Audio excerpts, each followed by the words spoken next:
Hello everyone, welcome to another episode here on Settra, episode 23, and we're gonna start with realizing that Gorbad is here. And that's an army. That's a lot of scrap. That's the 1k giants. By the way guys, giants under the greenskins, use them! And try to avoid them if you can, because those two are gonna pack a punch on anything that they can muster. So I'm gonna need to go out of here with these guys, because there's no way that I can fight that army with another army. I can maybe ambush it. If I can ambush it, that would be a nice one. And even on an ambush, I'm really gonna lose some stuff. Especially with those two giants, like, whoa, you either take them out very fast or you start having problems. So, of course, I moved a little bit, no, not too much, you know, just 1 turn, 2 turns here. I'm unsure how many, but the idea being that we now have enough gold and we ended up enough time so that we can confederate, actually. So, other than that small part that belongs to the dwarves that are my allies, I'll have most of the desert areas, and I'll confederate the warrior queen. Good! So good that the Tomb Kings now have confederation. I just realized that I haven't unlocked these ones, so might as well just do that as well. The Venom Knights of Asaph. I think having poison overall to the Necropolis Knights would be a very nice addition, because they lack the stats. By reducing the enemy stats nearby, that would be very good, you know? So overall, I feel like that would be a great addition. And I get another book, the 7th book. That's good. Province secured. Let's get the edict going. Another one. Let's get the edict going. Oh my god. Why didn't I sleep enough last night? Oh yeah, I got kids.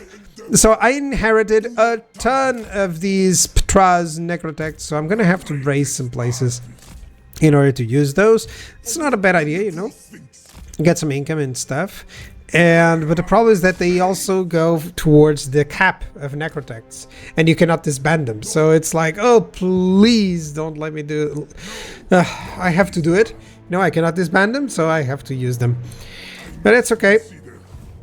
I'll conquer those places and I'll just raise them, and then use those necrotects to raise the places, and that's it.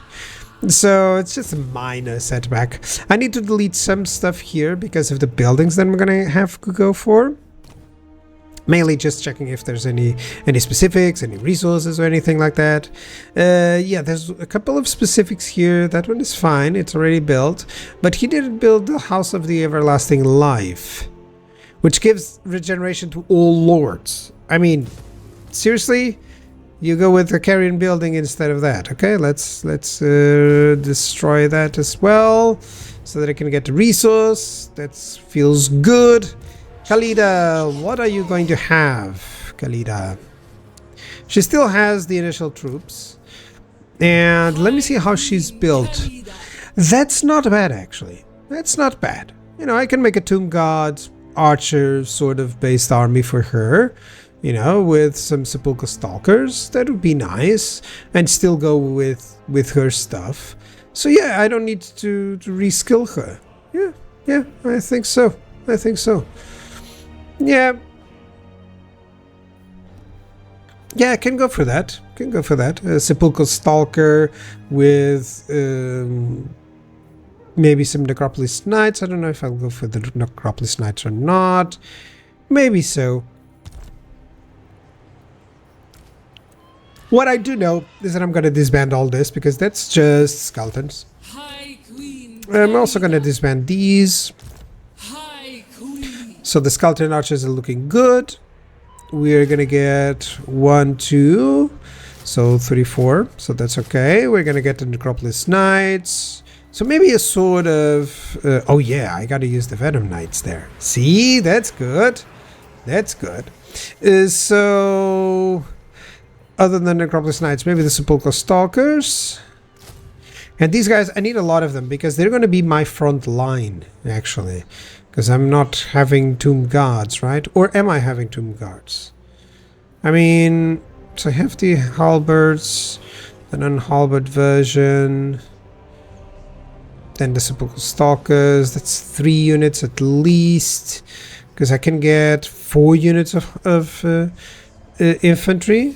Maybe another Sepulchral Stalker. Maybe 2 Tomb Guards. Maybe 4, 5, and then another hero. I think that's a good army for her. Yeah, I feel like it's a good army. And takes it the opportunity to be rather unique for her. So that's cool. I don't know if I'll be able to showcase that, but still. It's okay. I could have rushed this, but I didn't want to have to defend her territory yet, you know. So that's why I tell you, you know, just to ignore the Confederation for a while until you're closer to, let's say, finishing long victory or having the end game show up. All right. Gorbad fell for the ambush. That's great. The biggest problem is that he has 710 weapon strength. That's a lot, actually. So I won't have anyone to go toe-to-toe against him for sure. Not for a while. And what else do we have? What else do we have? The giants, of course, that's going to be a problem. I have the Tomb Scorpions to deal with other units. Yeah, I don't see the mobility being too troublesome. The biggest problem is that I don't have, you know, it's calculating the decisive victory based on the fact that I have 2 armies. But I'll still have to ambush, and they can run away from the ambush. So I might have some decisions here that will lead to having some casualties. That's one of the lies that the auto-resolve does. So overall, I just deployed as I could to do a little bit of Tomb Guard in front, Sepulchral Stalkers at the back, and then I have 3 groups of Necrosphinx plus Tomb Scorpions, so of course 1 anti-large, 1 anti-infantry. That's good, so they can fill out the roles per, you know, better. Yep, that seems like he wants to attack, so that's good. We are also at the location where he needs to go through us to retreat, which is good. So let's go. Let's kill all those pump wagons. There we go. My halberds are doing some nice work. My Sepulchral Stalkers as well, so that's fine. I guess that's okay.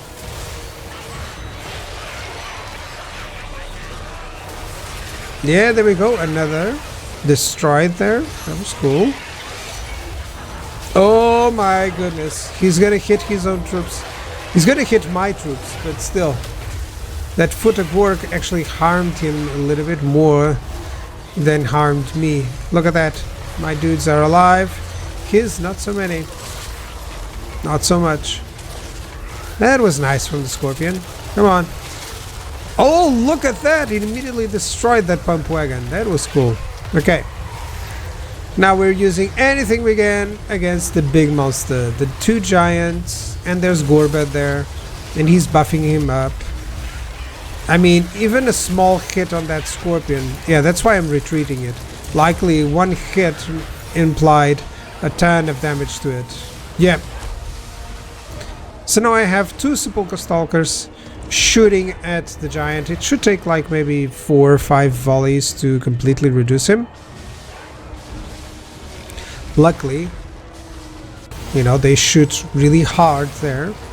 I'm even using anything that I can as damage dealing, just to little it out.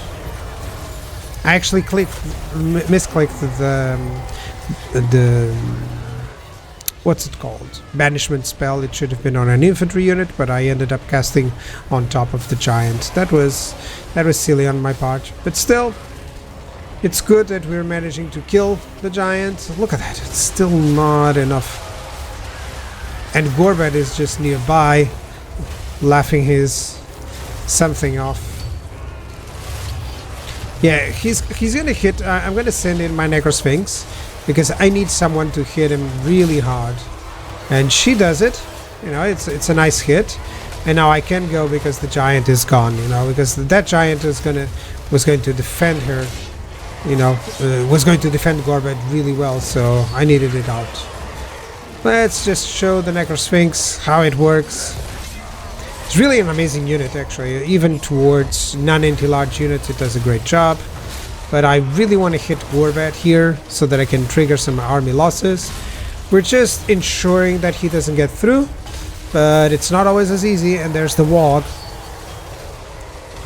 Yeah, look at that. Necrosphinx halfway health. But that's all because of Gorbad.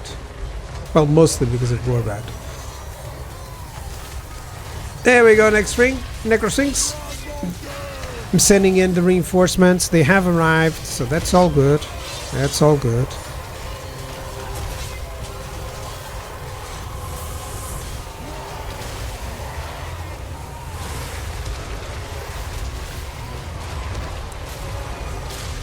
Yeah, and I believe that's my own spell.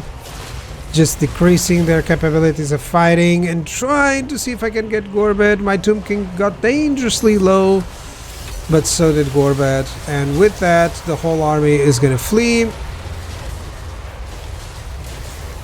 There we go. Last shot. Bullseye. Just as soon as I used my Ushabti summon. And they are now routing. That's good. I lost a Tomb God with halberds. That was fine, actually. Did I lose anything else? I don't think so. That was good. That was good, actually. Quite decent for a nice last finishing battle.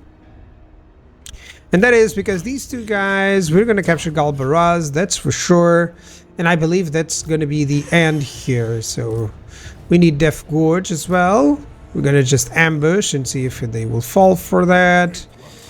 I'm also going to send a lord here, you know, another army here. Maybe try to get some of these settlements without him realizing. Then, of course, I'm going to have High Queen Khalida and King Agatep joining him there. Or maybe I'll just be preparing for the endgame scenarios by getting... What did I want here? Sepulchral Stalkers, right? I don't think I saw those. Did I? Oh, they're here. Okay. Exactly 4. That's good. That's a good army. Can deal with a lot of stuff from the vampire counts. As soon as I finish, if not mistaken, as soon as I complete this, Galbaraz is conquered. That was a lot of casualties, actually. I should have fought. And yeah, here's the long victory. And of course, Hashut speaks. We have the Call of the Wild as well. So Greenskins, the Great Wog. This should be interesting. We also have the Calm Before the Storm. So that's the Storm Vermin. The Vermintide, actually. So the Skaven and the Vampires. Okay, so Vampires, Skaven, Greenskins, the Wild Hunt, so Wood Elves, and the Chaos Dwarves. That's some nice endgames there. That's some nice endgames. And that's long victory, actually. So 108 turns, 23 episodes. That's not bad, you know. Typically, I like to try and waste not too many episodes, okay? Sometimes it can go very long, but it just reflects how good the Tomb King's victory conditions are, I believe.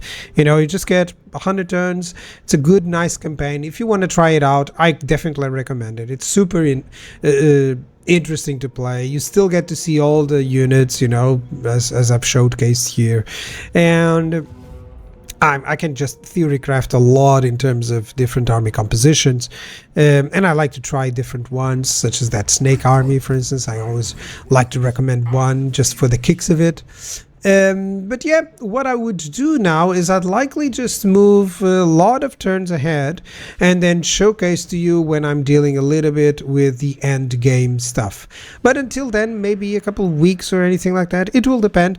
Be sure to check out the Tamarkan campaign, which should be ongoing right now. And thank you very much for watching and for the support of this campaign. Bye bye. Thank you, guys.